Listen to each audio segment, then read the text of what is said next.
Well, it's really pouring down rain today. We didn't get to go fishing, and I didn't get to finish painting the house. So I am going to be out in the shop today working on a couple projects, and I'm going to take you along. Nothing else to do except for get in the shop and work. About a year ago, I showed you guys how to make a stringer, and I used paracord. But today, I'm going to do that project over again because paracord will snag and it just doesn't last as long. So I'm going to use a 1/4-inch nylon rope that I got from Harbor Freight. Well, the first thing you're going to need, and you can make your stringer as long as you want. I usually like to make mine around 12 to 18 feet. This one today is 18 feet. And the reason is because if I'm fishing over at Denison Dam, sometimes you have to throw it out past the rocks, or you have to drop it down off a cliff to put your fish in the water. And it's always better to have a little extra than to not have enough. But what you want to do is you want to cut your rope, and this is 1/4-inch nylon rope. And all you're going to do is you're going to melt the end of it to where it won't unravel. Okay? Melt the end of it. You're going to need some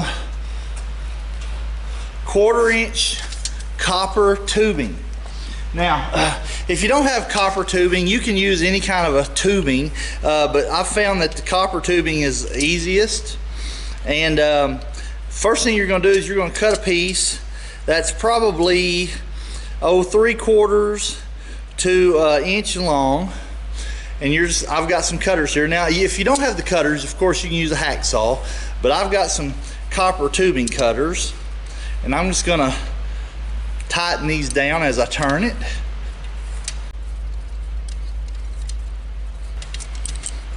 And you'll have your little piece of copper tubing. This is gonna be the end for your loop end of your stringer. Now, and so after you get your piece of copper tubing, what you're going to do with this is you're going to take a pair of needle nose pliers or something with a little edge on it, and you're going to open it up, and you're going to ream out the little burrs that are on the inside of your copper tubing. So I've got one flared out. You can see the other one, how it's got that little bit of burr all the way around it. So I'm going to take and I'm going to clean that out so I can get my rope through it. You don't want any burrs in there if you can help it. Copper is really soft, so you can clean it out pretty easy. Okay, so it's a little bigger opening now. What I'm going to do with this, guys, is I'm going to take the rope end and I'm going to make a loop in it. You're not going to be able to get this whole thing through it and then back through it, so you're going to make a loop, and you're going to really tighten it down and make a loop to where you can push that loop, wiggle that loop through that copper pipe. And you may even have to gently grab it with your needle nose pliers and pull it through the other side. You just don't want to tear your rope. It's going to be a tight fit. There. All right. Put my pliers through that, and I'm going to make a loop on this end,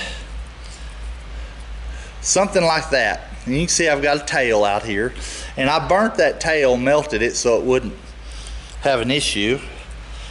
Now you can take a hammer and you can just mash this down. I wouldn't beat it to death because it'll crack the copper. Or if you have a vise, you can put it in your vise and you can just squeeze it down. Either way, that will not allow that rope to come back through the loop.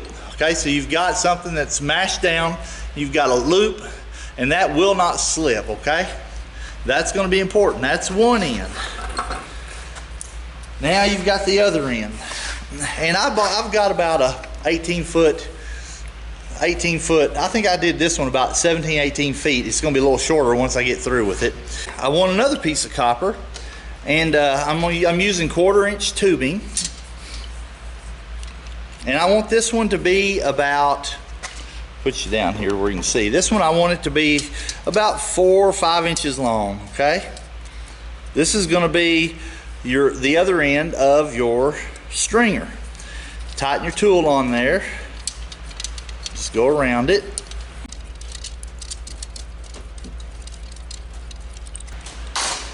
And now you can see I have one that's about 3, maybe 4 inches long, okay? So I've got another piece of copper tubing for the other end of my stringer. I'm going to do the same thing. Take my needle nose pliers, put them in and ream out the end of my copper pipe so that there's no burrs. All right, you can see how this end, if I can get it just right in the light, you can see how that end is got a little edge all the way around it, and this end I've reamed it out so it doesn't have that edge. I'm just going to ream it out with some needle nose pliers or something that you can get in there. All right, and then all you're going to do is you want to take and you want to put about 2/3 the length of your, maybe not even, about a half of it. You want to put about half of it right into your copper pipe, just about like that, okay? You don't want to go all the way to the end, and I'll show you why. We're going to go back to the, now you can take the hammer and you can flatten this out, or you can go in and you can use a vise, like I'm going to use a vise on mine. I'm going to open it up, tilt this over just a little so you guys can see what I'm doing. Lock my vise down. Guys, I got this vise, it's a 360 swivel vise. I got it at Harbor Freight. It is one of the most handy vices I've ever had because you've got all kinds of different angles and stuff that you can use it as. But anyway, so I've got my string. You can see I'm not going to pull it all the way out. I've got it in there about 2 inches into my pipe. I'm going to lay it in the jaws, and I'm going to squeeze it down. Now this one's going to be a little harder to squeeze simply because you're trying to crush down a larger piece of pipe.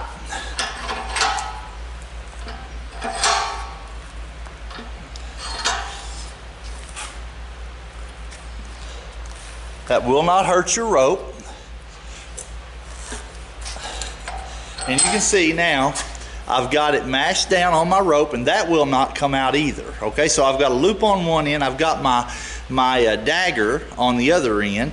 Now what I'm going to do is I'm going to put this in the vise, and I am going to take, because I've got a big square point, I'm going to take and I'm just going to cut an angle off of this to make a point. Now I'm not going to cut the angle really long to get into my rope, but I'm just going to cut an angle to make a point on here so I can be able to get it through the fish's mouth when I'm ready to use it. So let's go ahead and put this here in the vise to hold it. I'm gonna go get my angle grinder. Okay, I went and got my 4-inch angle grinder. This is a Hercules. Of course, I got it at Harbor Freight as well. I'm using a Harbor Freight cutoff wheel. This is just a 4.5-inch 40 grain metal cutoff wheel. It's really thin. It's not a grinding wheel, it's actually a cutoff wheel. And I'm going to put it on my grinder, put my lock nut on it,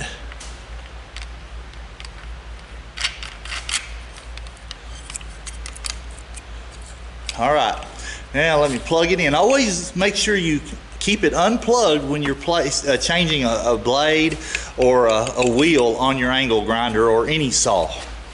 Okay, I want to show you what I'm doing here. So actually I'll tell you what I'll do. I'll get on this side, so try not to throw the metal. Now this is copper, so it will not throw sparks, but I'm going to try not to throw it at my lens on my camera. So all I'm going to do is I'm going to take this and I'm going to go from that point down there. Actually, I think I'm just going to take a little piece off right here.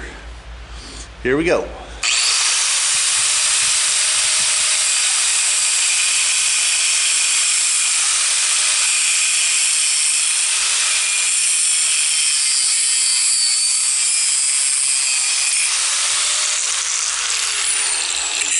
You want to knock those burrs off that with your grinder. You can see I've got a really large burr right here. Now, guys, when you're cutting copper, that piece of copper gets red hot, and it transfers that heat all the way to this other end, so it's hot all over.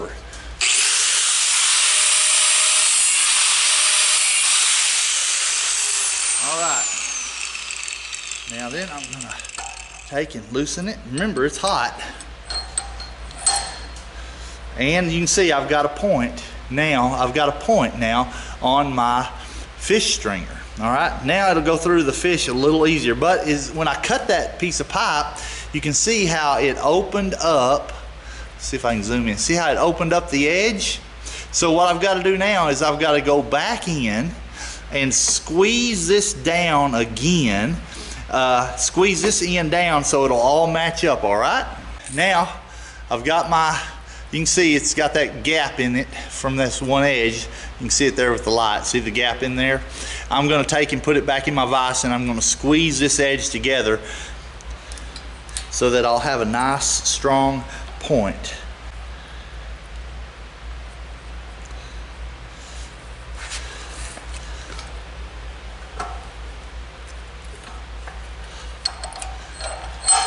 Now I've pushed it all together. So now I've got a point that I can use, and what I can do is I can push this through the fish's mouth on the other end. After I push it through the first fish's mouth, then I can just put it through my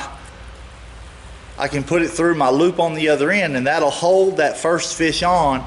And then every fish after that, I just slide it down my stringer, and the first fish will stop them.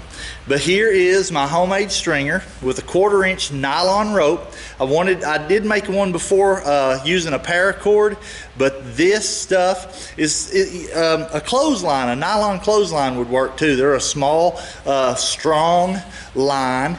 And anyway, that one right there will work next time I go to the river. Now, hey guys, if you don't keep fish, of course you're not going to need one of these. If you don't catch fish, of course you're not going to need one of these. But here at Doing USA, we do our best to catch fish, and we like to fill the freezer. Guys, have a good day, have a good weekend. Hope you get out there and catch some fish and get Doing USA.